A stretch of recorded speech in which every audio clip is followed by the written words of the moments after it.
Seketika tangannya gemetar dan melempar sendok berisi daging ke sembarang arah. Jari tangan.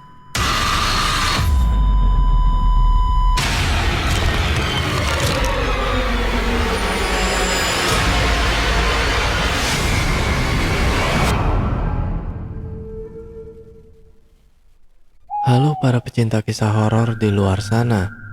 Berjumpa kembali dengan saya, kurator dari kanal Swarna Lokaya. Kali ini kita akan membacakan kisah dari RD Lestari yang berjudul Gulai Daging Ibu. Untuk para pendengar yang mau membaca kisah ini secara langsung, saya juga menampilkan link pada kolom deskripsi. Dan silakan follow akun penulis ya. Sebelum kita masuk ke dalam ceritanya, saya mohon dukungan dari para pendengar untuk klik subscribe, like, and share. Dan jangan lupa aktifkan lonceng notifikasinya agar para pendengar tidak ketinggalan kisah-kisah terbaru dari Swarna Lokaya. Untuk para pendengar yang sudah memberikan dukungan, saya ucapkan banyak terima kasih. Dan semoga Tuhan juga melancarkan setiap usaha dari para pendengar.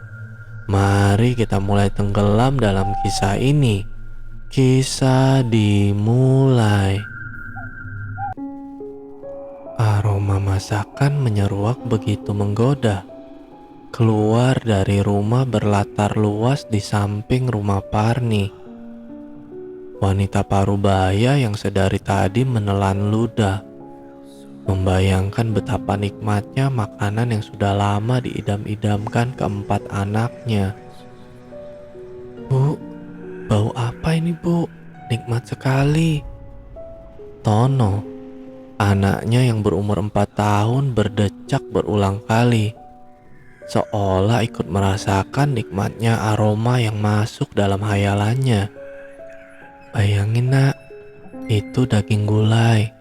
Teksturnya lembut, bumbunya meresap sampai ke sela-sela daging. Kuahnya kental, dimakan pakai nasi. Enak nak. Tono kecil menutup matanya dan membayangkan apa yang diucapkan ibunya yang kini sedang mengelus rambutnya sayang. Ia kembali mengecap, merasa menikmati setiap kunyahan nasi bercampur daging dalam mulutnya. Parni yang melihat ekspresi dari bocah polos itu tak tahan untuk menitikkan bulir bening yang sejak tadi berontak ingin keluar di sudut matanya. Sembari menggigit bibir, Parni merutuki nasib buruk yang selalu menghampiri keluarganya. Kemiskinan yang menggerogoti hidupnya, serta suaminya yang lumpuh mengharuskan tubuhnya yang memasuki usia renta harus terus berjuang demi menghidupi orang-orang yang ia sayang. Ibu mana yang tak ingin melihat anaknya makan enak, membiarkan buah hatinya tumbuh sehat dan memenuhi segala kebutuhannya, memberi kehidupan layak dan bahagia. Semua ibu punya impian yang sama, ingin melihat anak-anak mereka sehat dan memastikan perut mereka kenyang. Begitupun Parni. Ia bukannya tak menangis, membiarkan anak-anaknya hanya makan nasi aking. Nasi bekas kemarin yang baginya sangat berharga. Sengaja meminta kepada tetangga agar keluarganya bisa makan. Dengan hati teriris, ia jemur nasi sebelum ia tanak kembali dan makan bersama dengan keluarganya tanpa lauk ataupun sayur yang menemani. Kadang-kadang jika beruntung, sayur singkong di belakang rumah bisa ia petik dan jadi pendamping nasi yang terasa amat nikmat bagi mereka. Telur, ayam, daging, jangan tanya. Mereka tak pernah merasakan kecuali hari raya Idul Fitri dan Idul Adha tiba. Ketiga anaknya yang sedari tadi main di luar berlarian masuk ke rumah, memeluk tubuh legam ibunya seraya merengek di pangkuan Parni yang bergantian mencium kening keempat anaknya. Bu, Baunya enak banget ya Bu, ucap si sulung Tony dengan wajah memelasnya. Parni hanya mengangguk pelan. Kapan kita bisa masak gulai Bu? Tini pengen Bu, timpal anak keduanya. Tono juga Bu, Tony juga Bu, Tina juga Bu. Dicecar pertanyaan yang tak mungkin ia jawab. Parni hanya mengulas senyum getir dan beranjak dari duduknya. Nanti ibu buatin. Sekarang kalian makan yang ada dulu ya. Ibu mau ke rumah nenek dulu. Oh iya, ibu nitip bapak sebentar. Keempat anaknya melonjak girang. Sementara Parni melangkah gontai keluar rumah. Pikirannya bingung bukan kepalang. Dari mana ia bisa mendapatkan daging? Jangankan daging, telur pun ia tak mampu. Terbit keinginan hatinya untuk meminjam uang pada mertuanya.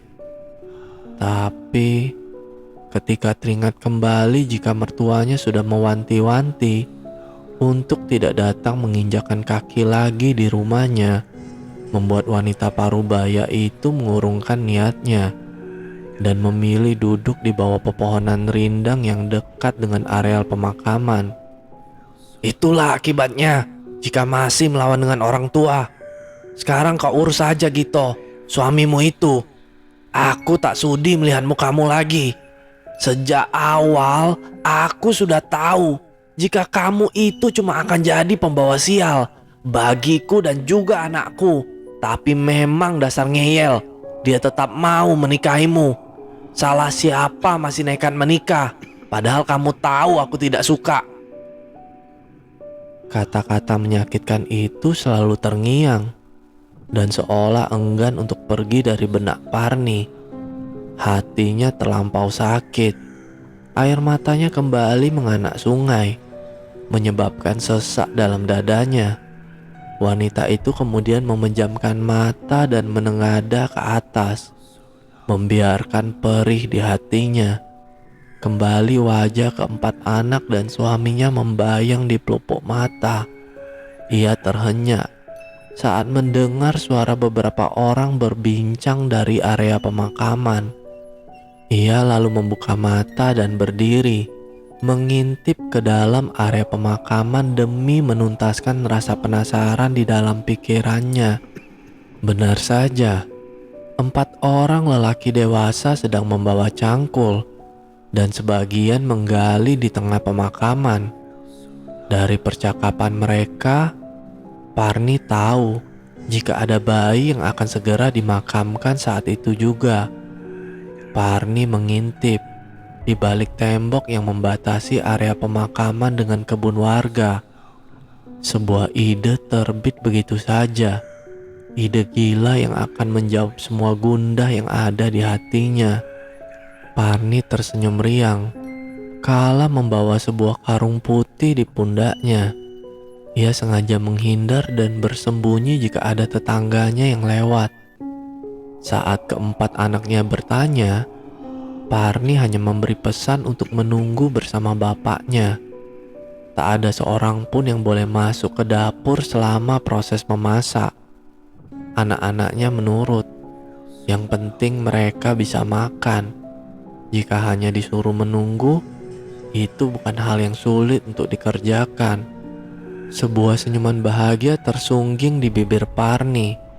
Tangannya amat lihai mencincang daging dan meracik bumbu. Sebagian daging ia masukkan ke dalam kulkas yang sudah berkarat. Sisa kejayaan suaminya sebelum sakit-sakitan.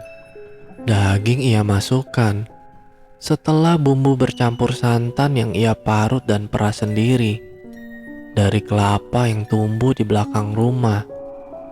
Wajahnya amat bahagia begitu memikirkan keempat anak dan suaminya makan dengan lahap. Karena untuk pertama kali ia memasak makanan yang diimpikan seluruh keluarganya. Aroma gulai menguar memenuhi ruangan.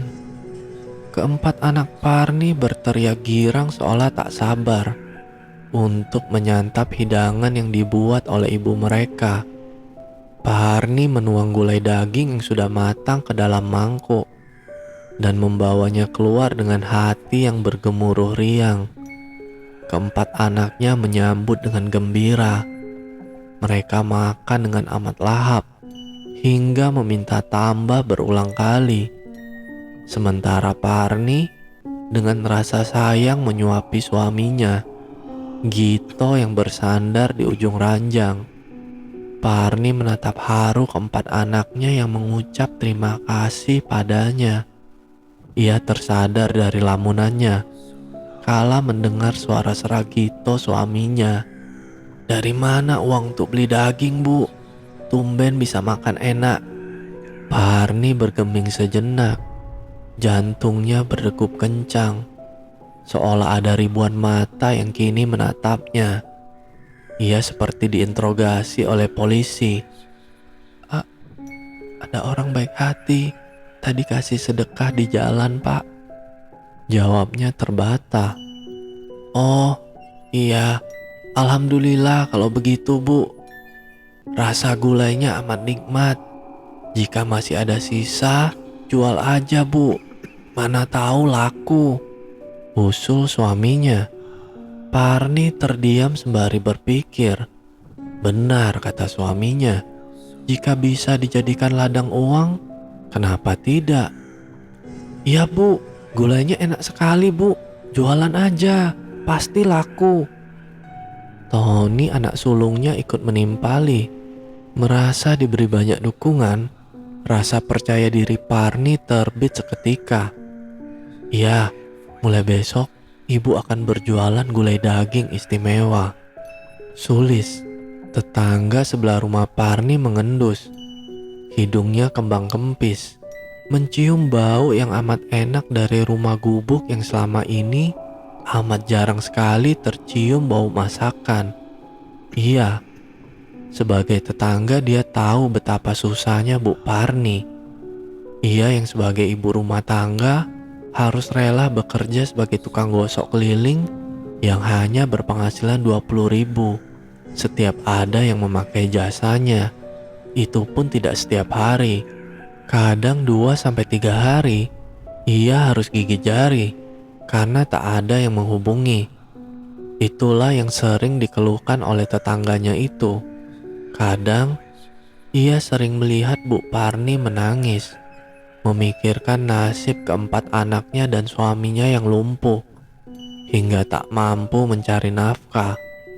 Sulis tahu betapa susahnya tetangganya itu. Dialah yang sering memberi sekedar lauk jika masak lebih dan juga beras. Sesungguhnya ia tak tega memberi nasi kemarin yang pada akhirnya ia pun memberi karena paksaan dari Bu Parni.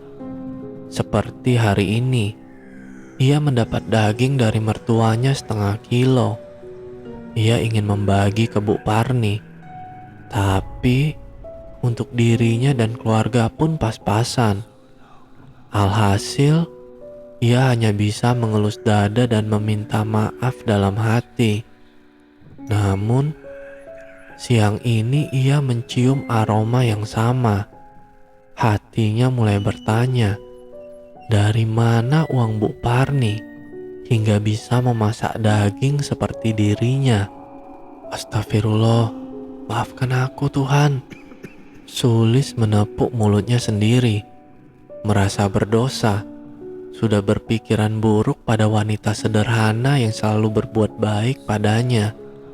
Didera rasa penasaran yang teramat sangat, Sulis memberanikan diri untuk singgah ke rumah Bu Parni. Sulis mengetuk pintu belakang rumah tetangganya itu. Tak ada sahutan. Yang ia dengar hanya suara riang anak-anak disertai tawa ibu bapaknya. Sulis ingin beralih dan memutar tubuhnya menuju arah depan. Tapi tiba-tiba pandangannya tertuju pada karung yang ada di belakang rumah. Karena terdapat merah-merah seperti darah dari kejauhan. Dengan kaki gemetar, Sulis mendekat. Saat ia akan menyentuh karung, tiba-tiba pintu belakang rumah bergerak. Sulis tersentak dan memandang ke arah sosok yang tengah berdiri dengan wajah tak suka.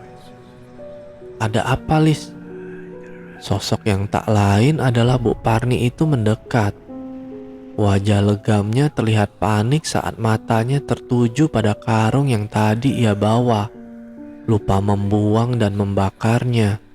Ini Bu, saya lihat karungnya kok banyak bercak darah ya, ungkap Sulis kemudian. Bu Parni bergeming, tapi raut wajahnya tak bisa bohong. Jika saat ini ia didera kecemasan yang teramat sangat. Oh itu, kakakku yang berada di desa sebelah suka berburu rusa. Rencana, mulai besok aku akan menjual gulai daging rusa untuk tambah-tambahan belanja. Kila Bu Parni, tentu saja wanita itu berbohong. Sedari bayi, ia sudah sebatang kara. Ibunya gantung diri waktu Parni bayi karena tak kuat menanggung hutang suaminya yang suka berjudi. Bapaknya pun meninggal saat usia Parni 2 tahun akibat overdosis. Parni kecil akhirnya dirawat neneknya yang akhirnya meninggal saat Parni berusia 18 tahun. Parni dewasa sebelum waktunya. Ia harus bisa mengurus semua seorang diri termasuk dalam mencari nafkah. Didera kesusahan yang beruntun, Parni menjadi sosok kuat dan penuh misteri. Dalam hatinya selalu berkata, apapun akan aku lakukan demi melihat anak-anakku bahagia. Oh, begitu ya Bu. Tadi saya mencium bau yang sangat harum, makanya saya kesini mau tanya resep gitu. Sulis menyunggingkan senyum. Ia tak enak hati karena ketahuan mengintip di belakang rumah Bu Parni. Senyum seketika terbit di bibir Bu Parni. Oh, kebetulan. Saya memang mau mencicipi daging rusa yang digulai khas resep kampung saya. Bu Parni lantas masuk dan tak lama membawa semangkuk gulai. Ini dicicipi. Nanti kasih saran, apa yang kurang sebelum saya jual. Kembali Bu Parni menyunggingkan senyum dan menyerahkan mangkuk yang berisi gulai daging pada Sulis. Wah, terima kasih Bu, ujar Sulis senang. Sama-sama, tapi lain kali jangan datang dari pintu belakang. Kata orang dulu gak sopan. Sulis yang mendengar langsung melebarkan matanya. Ucapan Bu Parni sungguh sangat membuatnya salah tingkah. Apakah Bu Parni marah padanya? Oh iya Bu, kalau begitu saya permisi dulu Bu. Terima kasih sekali lagi untuk daging gulainya. Dengan wajah yang sulit diartikan, Sulis pamit dan memutar tubuhnya. Ia melangkah dengan hati yang tak enak. Bu Parni masih tetap berdiri di tempat, sembari menatap langkah-langkah Sulis yang tergesa. Salah satu sudut bibirnya ditarik, hingga menciptakan senyuman sinis, yang membuat siapapun akan bergidik ngeri bila melihatnya. Kamu jangan berani-berani ikut campur, Sulis.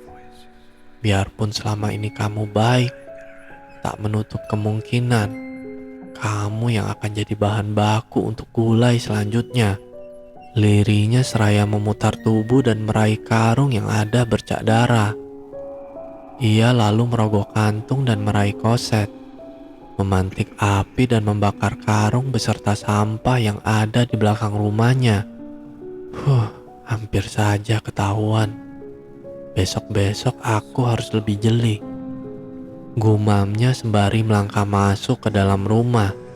Degup jantung Sulis belum mereda saat tiba di dalam rumah, merutuki semua perbuatan yang baru saja ia lakukan. Ia sama sekali tak menyalahkan kemarahan Bu Parni padanya, karena memang mengakui jika ia salah. Semua itu karena kekepoannya. Seharusnya ia bersyukur bila Bu Parni keluarga hidupnya sudah jauh lebih makmur. dan bisa makan tanpa menyusahkannya, bukan malah diam-diam mengintip dan berpikiran buruk kepadanya. Sulis menghela nafas dalam. Ia lalu menatap gula yang ada di hadapannya. Aroma yang sedap menguar hingga membuat perutnya keroncongan. Sepertinya gulai pemberian Bu Parni memang nikmat. Sulis beranjak dari duduknya dan melangkah ke arah dapur, mengambil nasi dari dalam magicom dan kembali ke ruang tengah. Ia sudah tak sabar untuk menyantap gula yang membuatnya amat berselera. Benar saja, satu suapan kuah masuk ke dalam mulutnya. Ah, nikmatnya. Itu baru kuah, belum dagingnya. Baru kuah saja sudah membuat Sulis meremelek saking enaknya. Gurih, sedikit pedas, ada manisnya, pokoknya mantul. Batin Sulis. Suapan kedua, Sulis mencampuri nasi, kuah, dan sepotong daging berukuran kecil. Mengunyahnya perlahan. Tekstur dagingnya beda dengan daging sapi. Lebih kenyal, tapi berlemak. Ini enak, lebih nikmat dari daging sapi. Sulis berbicara pada dirinya sendiri. Saking nikmatnya ia seperti enggan untuk berhenti. Suapan-suapan selanjutnya, ia masih menikmati tanpa banyak berkomentar. Ia mengakui bahwa masakan Bu Parni memang sangat enak. Ia yakin jika nanti berjualan, gulai Bu Parni pasti laku keras.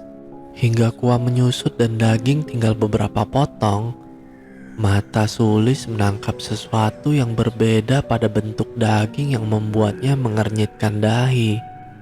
Heran, ia menyendok daging tersebut dan memperhatikan dengan seksama.